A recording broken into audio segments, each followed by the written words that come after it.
Hey, baby, you look damn good. Stop looking at me like that.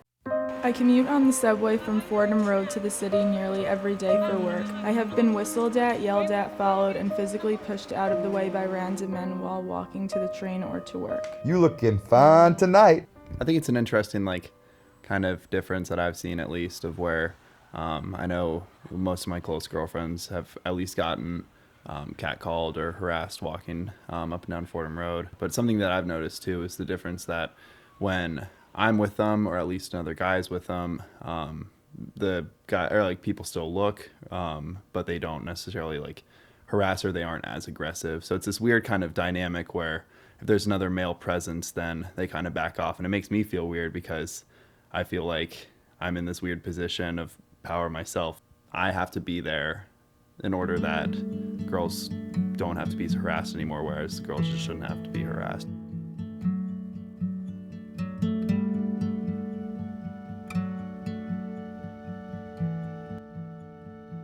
Freshman year of high school, a man followed me down the street as I walked home. Hey, beautiful, why don't you come over here? The first time I got harassed on the street, I was only 12 years old.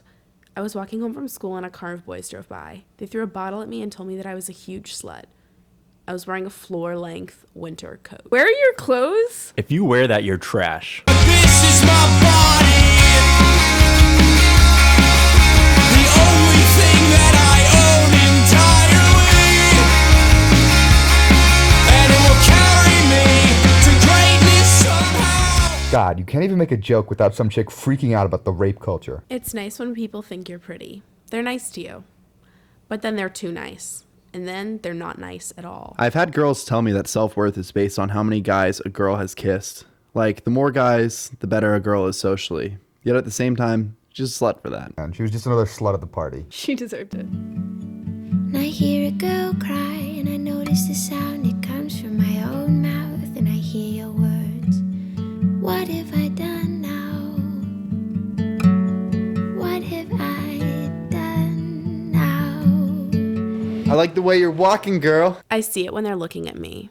They look at me like they're eyeing a window display case, trying to figure out what not to buy. Not like I'm a person. People don't look at people like that. Stop staring at me. I have anxiety about running where people can see me because I don't like when guys honk or say things out the window. Even when I went to the Lombardi Center to run on the track, as soon as I heard the prep kids say, "Damn," or "That's what I'm talking about," I ran over to my water bottle and jacket and just walked straight out because I can't. It makes me so uncomfortable. Yeah, girl, I see you. Stop looking at me like that. Don't you come near me. Don't you come close to me. Why don't you fear me? Don't dance so close to me. I hadn't encountered catcalling so much until last year when I moved off campus here. And it was just the walking back and forth from class to my apartment where it became a daily thing. Every single time I left my apartment, it was guaranteed that within the 3 blocks that I walked from my apartment to campus, somebody was going to say something to me. And I figured in the beginning it might have been it was hot out and I was always wearing a tank top and shorts or whatever. And as it continued happening more and more, I was like, you know what, maybe I should just start wearing longer pants. I don't care how hot it is outside. So I started doing that. I realized nothing changed. It didn't matter if I was wearing a coat. Stop looking at me like that. Hey, baby. Whatever, she doesn't care that guys treat her like that. She likes the attention. One time on the subway, a guy told me he wanted to shove his tongue up my ass. I was coming back from the Met to Fordham and was walking out from the platform. There was a man standing around who I had seen loitering in the lobby of the D train station frequently. He looked at me, and I was walking out and started yelling, "Hey, bitch," to get my attention.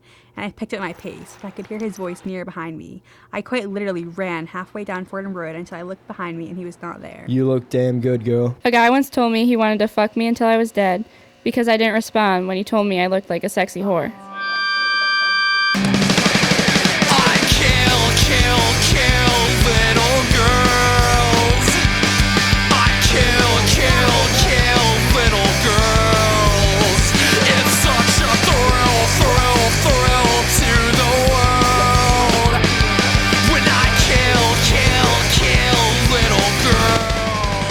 One incident that sticks out to me the most was when I was walking down the block that I lived on, and a school bus, a yellow school bus, was stopped on the block. There was a red light, so they were there for a while, and the school bus was like filled with kids, and the driver rolled the window down, and I didn't think I was being catcalled. Initially, I thought he might have been asking for directions, because I just thought there's no way that like this school bus driver for little kids is like gonna say something gross to me. But it turned out like he was like, "Hey, pretty lady, like where are you going? Where are you going?" And I just kept walking, because I did at first walk closer to the bus, and then I just kept walking once I realized. And he was like, "Hey, I'm talking to you. I'm talking to you." And I was like, I usually don't say anything. I usually just keep walking. And I turned around and I was like, "There are kids on the bus. Stop." And then just kept walking. But that just still to this day sticks out to me the most as like the most horrifying incident. Stop looking at me like that. It's minimized a little bit too much, I think, even with like guys that I'm friends with and talk to about it. They're like, "Oh, like take it as a compliment. Like I never get that happen to me." And I'm just like, "You're so lucky that you don't." Because when some random guy that could be my dad's age is like yelling at me that I look good or commenting on my body, I don't take that as a compliment. I'm just like, please leave me alone. Quite frankly, I don't think it's very flattering that I can't walk to Walgreens or the grocery store or go to a party without worrying that some guy, whether he's a fellow student or a stranger, whether he's my age or older, is going to grab my ass or make some lewd comment about the way that I look. You don't own me. I'm not just one of your many times. I'm not property, I'm a person. Damn, baby! If you don't have sex with me, you're nothing. God help me. I was only 19. And then they try to tell her that it's not her fault.